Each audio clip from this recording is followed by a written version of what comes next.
নমস্কার বন্ধুরা, দ্য বংস রসুই ঘরে সবাইকে স্বাগত। আজকে আমি আবারও অনেক দিন পর আমি ক্যামেরার সামনে এলাম। আজকেও আমি একটা শীতকালীন রেসিপি শেয়ার করব। আমরা ধোকার ডালনা বানিয়ে থাকি, ডাল দিয়ে বানাই, মোচা দিয়ে বানাই। তবে আজকে আমি ধোকার ডালনা বানাবো অন্যরকম ভাবে। আজকে আমি শীতকালীন একটা সবজি, সেটা হচ্ছে মটরশুঁটি। আজকে আমি এই মটরশুঁটি বা কড়াইশুঁটি দিয়ে বানাবো ধোকার ডালনা। তাহলে আমার আজকের রেসিপি কড়াইশুঁটির ধোকার ডালনা। আর আজকে আমার এই কড়াইশুঁটির ধোকার ডালনা বানানোর জন্য প্রধান উপকরণ যেটা লাগবে সেটা হচ্ছে অবশ্যই কড়াইশুঁটি। এখানে আমি এক বাটি পরিমাণে, সরি, 1 কাপ পরিমাণে কড়াইশুঁটি নিয়েছি। আর এর সাথে আমার প্রয়োজন পড়বে সম পরিমাণে, অর্থাৎ 1 কাপ পরিমাণে বেসন। আচ্ছা, এখানে আমি বেসন ব্যবহার করব। আপনারা কিন্তু চাইলে এখানে বেসনের পরিবর্তে ছোলার ডাল ব্যবহার করতে পারেন।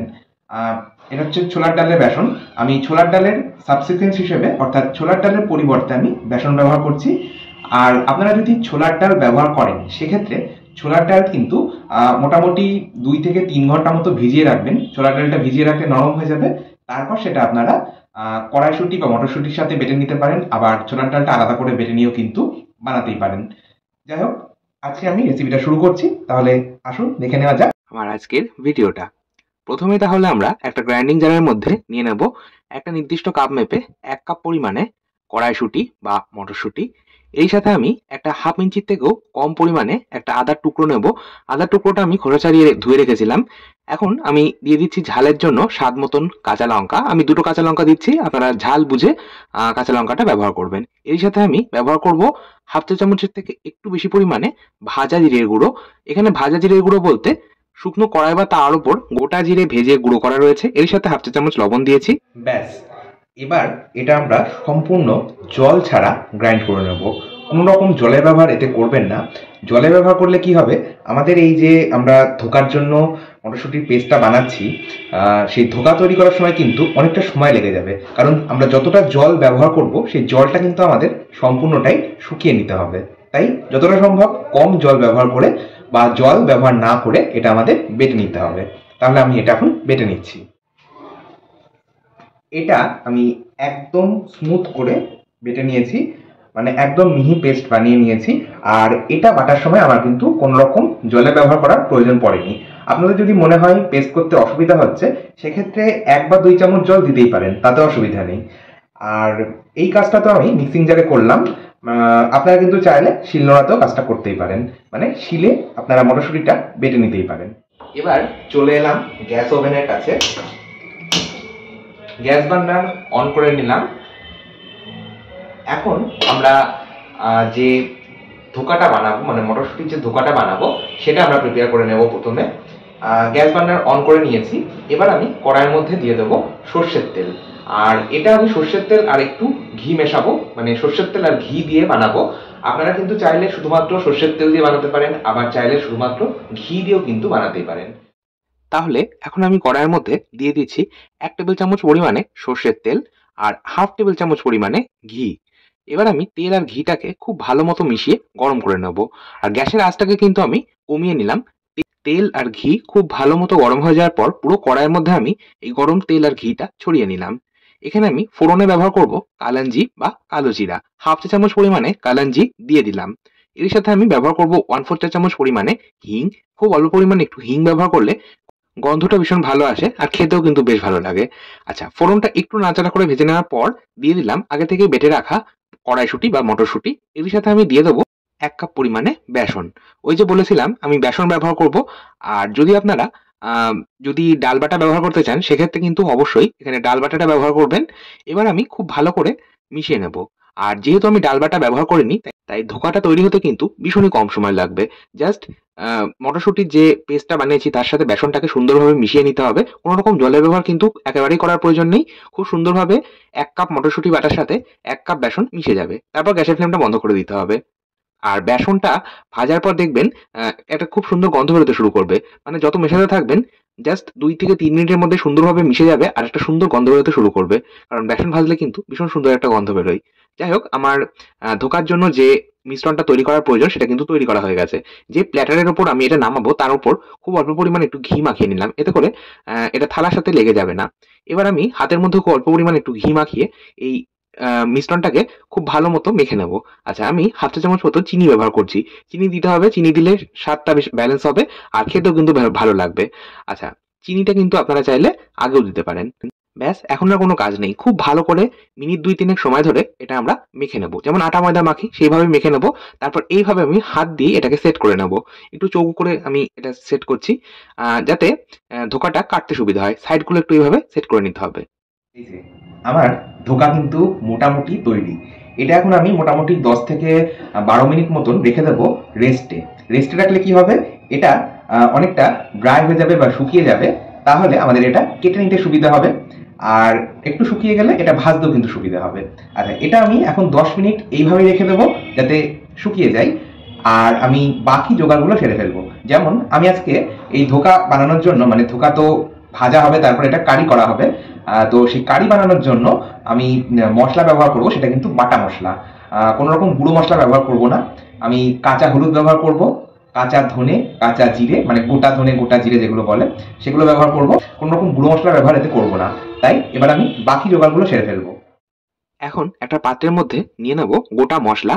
গোটা মশলা বলতে নিচ্ছি 1 চামচ গোটা ধনে, 1 চা চামচ গোটা জিরে, আর এর সাথে আমি 2টো শুকনো লঙ্কা ফাটিয়ে নিচ্ছি। এই মশলাগুলো আমি ভিজিয়ে রাখবো যাতে বাটতে সুবিধা হয়। আপনারা চাইলে গুঁড়ো মশলাও কিন্তু গুলিয়ে নিয়ে ব্যবহার করতে পারেন।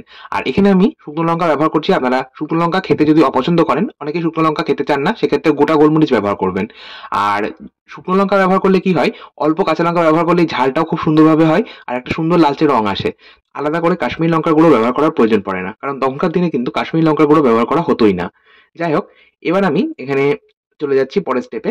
আচ্ছা, তার আগে আমি বলে দিই, আমি কিন্তু 2টো মাঝারি সাইজের আলু ছোট ছোট টুকরো করে কেটে রেখেছি আর জলে ভিজিয়ে রেখেছি।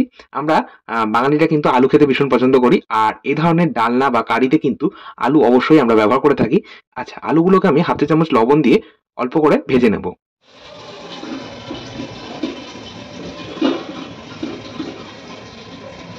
আলুগুলো হালকা করে ভাজা হোক, ততক্ষণে আমি ফোড়নে যে মশলাগুলো ব্যবহার করব, মানে ফোড়নে আমি গোটা গরম মশলা ব্যবহার করব, তার সাথে একটু জিরে আর একটা শুকনো লঙ্কা ব্যবহার করব।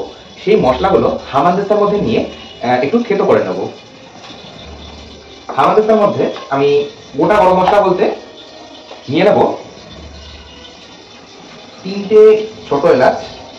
3টে আমি ছোট এলাচ নিয়েছি। আর নিয়ে নেব 2 থেকে 3টে মতো লবঙ্গ, একটা ছোট দারচিনির টুকরো ব্যবহার করব, একটা হাফ ইঞ্চি মতো একটা দারচিনির টুকরো ব্যবহার করব। গোটা জিরে অল্প পরিমাণে, হাফ চা চামচ মতো ব্যবহার করছি। আর একটা শুকনো লঙ্কা আমি ফাটিয়ে নিয়ে ব্যবহার করব। এই একটা শুকনো লঙ্কা আমি কিন্তু ব্যবহার করলে ঝাল হবে না, এটা ব্যবহার করলে একটা সুন্দর গন্ধ হবে, সেই জন্যই দিচ্ছি। আর শুকনো লঙ্কাটা আমি একদম ফাটাচ্ছি না, মাথা কাছে অল্প একটু আমি ফাটিয়ে নিয়ে ব্যবহার করব। আচ্ছা, এর সাথে তেজপাতা ব্যবহার করব আর একটু হিং ব্যবহার করব। যাই হোক, আমি এটা থেতো করে নেবো, তবে তার আগে একবার আলুটা চেক করে নেব।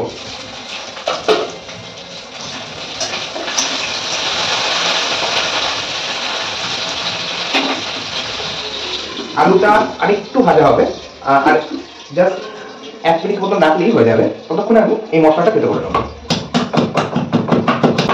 মশলা এইভাবে যদি একটু থেতো করে নিয়ে ব্যবহার করা হয় ফোড়নে, তাহলে গন্ধটা ভীষণ ভালো হয় আর খেতেও কিন্তু বেশ ভালো হয়, রান্নার স্বাদটাও একটু পরিবর্তন হয় আমার মনে হয়। আমি তাই একটু বিশেষ কিছু রান্না করতে গেলে মশলা কিন্তু একটু থেতো করে নিয়ে ব্যবহার করি ফোড়নে। মশলা থেতো করে নেওয়া হয়ে গেছে। মশলাটা কিন্তু আঠাকা রাখবেন না, তাহলে গন্ধটা চলে যাবে। আমি মশলাটা কভার করে রাখবো। মশলাটা কভার করা থাক, এদিকে আমি আলুটা চেক করে নেবো। দেখুন, আলুগুলো কিন্তু আমার ভেজে নেওয়া হয়ে গেছে। আলু টুকরোগুলো আমি এবার তুলে নেব। তেল থেকে ছেঁকে তুলে নিচ্ছি। আর আলুগুলো কিন্তু আমি গ্যাসের ফ্লেম মিডিয়াম হাই রেখে 2 মিনিট ভেজে নিয়েছি। আচ্ছা, এবার ধোকাগুলো কেটে নেওয়ার পালা। ধোকার যে মিশ্রণটা আমরা বানিয়ে সেট হওয়ার জন্য রেখেছিলাম সেটা কিন্তু সেট হয়ে গেছে। আচ্ছা, এবার আমি একটা ছুরির সাহায্যে কেটে নেবো, আর ছুরির মাথাটাই আমি একটুখানি ঘি মাখিয়ে নিলাম। চাইলে আপনারা তেল মাখাতে পারেন, আর ছুরির পরিবর্তে আপনারা কিন্তু চাইলে খুন্তি মাথা দিয়েও কিন্তু এটা কেটে নিতেই পারেন। আচ্ছা, এবার আমি টুকরো টুকরো করে কেটে নিচ্ছি। দেখুন, এইরকম ছোট ছোট ধোকার আকারে কেটে নিলাম। এখন আমি কড়াইয়ের মধ্যে আরো 1 টেবিল চামচ সর্ষের তেল দিচ্ছি। কড়াইয়ের মধ্যে আলু ভাজার পর যে তেলটা রয়ে গেছিল সেই তেলের মধ্যে আমি 1 চামচ তেল দিলাম। খুব বেশি পরিমাণ তেল আমি ব্যবহার করব না রান্নাটাতে। আচ্ছা, তেলটা ভালোমতো গরম হয়ে গেলে গ্যাসের আঁচটাকে আমি কমিয়ে নিলাম। এবার আমি লো মিডিয়াম আঁচে এই ধোকাগুলো ভেজে নেব। তেল খুব ভালোমতো গরম হয়ে যাওয়ার পর ধোকাগুলো তেলের মধ্যে দিয়ে দিতে হবে। আর আপনারা কিন্তু ধোকাগুলো চাইলে শ্যালো ফ্রাই করতে পারেন, আবার চাইলে ডিপ ফ্রাইও করতে পারেন। আর এই ধোকাগুলো ভাজতে কিন্তু যথেষ্ট তেলের প্রয়োজন পড়ে। তাই আমি কিন্তু খুব অল্প পরিমাণ তেলের ব্যবহার করে ভাজার চেষ্টা করব, কারণ অতিরিক্ত তেল আমি ব্যবহার করব না। আচ্ছা, দেখুন মিনিট 2 আমি গ্যাসের ফ্লেম মিডিয়ামে রেখে ধোকাগুলো ভেজে নিলাম। প্রথম ব্যাচের ধোকা ভেজে নেওয়া হয়ে গেছে। এবার আমি সেকেন্ড ব্যাচের ধোকাগুলো একইভাবে ভেজে নেব। সেকেন্ড ব্যাচের ধোকাগুলো ভাজতে ভাজতেই আমি ওই একই গ্রাইন্ডিং জার নিয়ে নিলাম, যার মধ্যে আমি মটরশুঁটিটা বেটে নিয়েছিলাম। এখন এর মধ্যে আমি মশলার পেস্টটা বানাবো। ধোকার কারির জন্য মশলার পেস্ট বানাচ্ছি। যে মশলাগুলো আমি ভিজিয়ে রেখেছিলাম সেই মশলাগুলো দিয়ে দিলাম, অর্থাৎ গোটা ধনে, গোটা জিরে আর শুকনো লঙ্কা। যদি আপনারা গোলমরিচ ব্যবহার করেন সেক্ষেত্রে গোলমরিচ দেবেন। এই সাথে আমি হাফ ইঞ্চি একটা আদার টুকরো খোসা ছাড়িয়ে রেখেছিলাম, সেটা দিলাম। দিয়ে দিলাম একটা হাফ ইঞ্চি সাইজের কাঁচা হলুদ। হলুদটাকেও আমি খোসা ছাড়িয়ে দিয়ে দিয়েছি, আর দুটো কাঁচা লঙ্কা দিয়েছি। এবার আমি এটা একটা মিহি পেস্ট বানিয়ে নিলাম। অপরদিকে সেকেন্ড ব্যাচের ধোকাগুলো কিন্তু আমার ভেজে নেওয়া হয়ে গেছে। আমার সমস্ত ধোকাই কিন্তু ভেজে নেওয়া হয়ে গেল। এবার আমি ধোকাগুলো তুলে নিচ্ছি। এবার ধোকা ভাজার পর দেখুন কড়াইয়ে কিন্তু 1 ফোঁটা বা তেল বেঁচে নেই, কারণ তেল কিন্তু প্রচন্ড টানবে এই ধোকাগুলো ভাজার সময়। যাই হোক, এবার আমি আরো 1 চামচ তেল দিয়ে দিলাম। তেলটা ভালোমতো গরম হয়ে গেলে ওই যে থেতো করা মশলাটা ছিল, অর্থাৎ থেতো করা গোটা গরম মসলা সহ গোটা জিরে, একটা তেজপাতা, একটা শুকনো লঙ্কা, সেটা দিয়ে দিলাম। এরই সাথে আমি দিয়ে দিলাম হাফ চা চামচ হিং। যেহেতু সম্পূর্ণ নিরামিষ রান্না তাই একটু হিং ব্যবহার করব ফোড়নে, তাহলে গন্ধটা ভীষণ ভালো আসবে আর খেতেও কিন্তু বেশ ভালো লাগবে। ফোড়নটা একটু নাড়াচাড়া করে ভেজে নেওয়ার পর বানিয়ে রাখা বাটা মশলাটা দিয়ে দিলাম। এবার বাটা মশলাটাকে আমরা কষিয়ে নেব। আচ্ছা, গ্রাইন্ডিং জারের মধ্যে সামান্য একটু গরম জল দিয়ে আমি লেগে থাকা মশলাটা ধুয়ে দিয়ে দিলাম। আচ্ছা, আরেকটা ছোট্ট কথা বলব। আমি এখানে শুকনো লঙ্কা বেটে ব্যবহার করছি, তাই কোনো রকম কাশ্মীরি লঙ্কার গুঁড়ো ব্যবহার করার প্রয়োজন নেই একটা হালকা লালচে রং আনার জন্য। আপনারা যদি গোটা গোলমরিচ ব্যবহার করেন, মানে গোলমরিচটা বেটে নিয়ে ব্যবহার করেন, সেক্ষেত্রে কিন্তু এই লালচে রংটা আসবে না। সেক্ষেত্রে আপনারা ফোড়নে একটু চিনি ব্যবহার করবেন। চিনি ব্যবহার করলে চিনিটা গলে গিয়ে ক্যারামেলাইজ হয়ে একটা লালচে রং আনবে। তাতে কিন্তু এইরকমই সুন্দর একটা কালার আসবে। যাই হোক, মশলাটা 2 মিনিট কষিয়ে নেওয়ার পর আমি দিয়ে দিলাম টমেটো কুচোনো। আমি একটা মাঝারি সাইজের কুচোনো টমেটো দিয়েছি, আর হাফ চা চামচ লবণ দিয়েছি। আপনারা স্বাদ মতো লবণ দেবেন। টমেটোটাকেও আমি সুন্দর করে কষিয়ে নেব। টমেটোটা যতক্ষণ না সম্পূর্ণ গলে যাচ্ছে ততক্ষণ পর্যন্ত কিন্তু আমাদের কষিয়ে নিতে হবে। যেহেতু আমরা এই রান্নাতে অতিরিক্ত তেল ব্যবহার করছি না, মানে অল্প তেলেই আমি রান্নাটা করছি, সেজন্য কিন্তু মশলা কষানোর পর আলাদা করে তেল রিলিজ হওয়ার কোনো ব্যাপার নেই। মানে মশলা কষানোর পর তেল ছাড়বে না। আমাদের বুঝে নিতে হবে টমেটোটা যখন সম্পূর্ণ গলে যাবে তখন বুঝতে হবে মশলাটা কষিয়ে নেওয়া হয়ে গেছে। টমেটোটা সম্পূর্ণ গলে গেলে আমি দিয়ে দিলাম আগে থেকে ভেজে রাখা আলু। আলুগুলো দিয়ে ওই মশলার সাথে আরো 1 মিনিট মতন কষিয়ে নিয়েছি। তারপর আমি দিয়ে দিলাম হালকা গরম জল। এখানে পরিমাণ মতন জল আপনারা ব্যবহার করবেন যতটা ঝোল বা গ্রেভি রাখতে চান। আর জল দেওয়ার পর কিন্তু এটা আমি 2 মিনিট কভার করে ফুটিয়ে নিলাম। 2 মিনিট পর আমি দেখাচ্ছি, দেখুন আলুগুলো সম্পূর্ণ সেদ্ধ হয়ে গেছে। সবশেষে আমি দিয়ে দিলাম বেশ খানিকটা কুচনো ধনেপাতা, 1 চা চামচ চিনি। যেহেতু সম্পূর্ণ নিরামিষ রান্না তাই অবশ্যই একটু চিনি ব্যবহার করবেন। রান্নার স্বাদটাকে ব্যালেন্স করবে, রান্নার স্বাদটাকে আরো দ্বিগুণ মাত্রায় বাড়িয়ে তুলবে। সবশেষে দিয়ে দিলাম হাফ চা চামচ গরম মসলার গুঁড়ো, আর আরো হাফ চা চামচ মতন ঘি। সবশেষে নিরামিষ রান্নাতে একটু গরম মসলার গুঁড়ো আর ঘি ব্যবহার করলে গন্ধটা ভীষণ ভালো আসে, খেতে কিন্তু আরো সুস্বাদু লাগে। সমস্তটা মিশিয়ে নিয়ে আমি দিয়ে দিলাম আগে থেকেই ভেজে রাখা ধোকাগুলো। আর ধোকাগুলো দেওয়ার পর এটা কিন্তু আর আপনারা কুক করবেন না। হালকা হাতে নাড়াচাড়া করে মিশিয়ে নেওয়ার পর গ্যাসের ফ্লেম কিন্তু অবশ্যই বন্ধ করে দেবেন। আচ্ছা, সবশেষে উপর থেকে আরেকটু কুচনো ধনেপাতা দিয়ে আমি এটা কভার করে রেখে দেবো 5 মিনিট স্ট্যান্ডিং টাইমে। 5 মিনিট পর আমি পরিবেশন করব। গরম গরম ভাত, রুটি, লুচি বা পরোটার সাথে পরিবেশন করুন।